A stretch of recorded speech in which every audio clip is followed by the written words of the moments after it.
हाय, कसे आहात तुम्ही सगळे? आज आपण बनवूयात खमंग आणि कुरकुरीत कोथिंबीर वडी. साहित्य, कृती आणि प्रमाण मी डिस्क्रिप्शनमध्ये दिलेलं आहे. सगळ्यात आधी आपल्याला कोथिंबीर स्वच्छ धुवून बारीक चिरून घ्यायची आहे.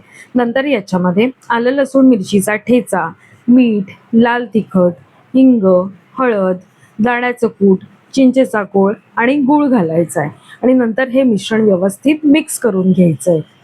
नंतर याच्यामध्ये भिजेल एवढं आपल्याला बेसन पीठ घालायचं आहे आणि पुन्हा या मिश्रणाचा गोळा करून घ्यायचा आहे. आपल्याला वड्या थापायच्यात, त्यामुळे हे मिश्रण थोडंसं सैलसर ठेवायचंय. तर इथे मी थोडं पाणी ऍड केलंय, त्यामुळे बघू शकता की मिश्रणाची कन्सिस्टन्सी कशी झाली आहे ते. नंतर एका प्लेटला आपल्याला तेल लावायचंय आणि हे मिश्रण त्याच्यावरती थापून घ्यायचंय.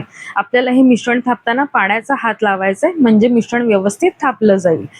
वड्या थापायच्या अगोदर आपल्याला बाजूला स्टीमर गरम करत ठेवायचा आहे. नंतर आपल्या थापलेल्या वड्यांवरती तीळ पेरायचे आणि स्टीम होण्यासाठी 15 मिनिटं ठेवून द्यायचे.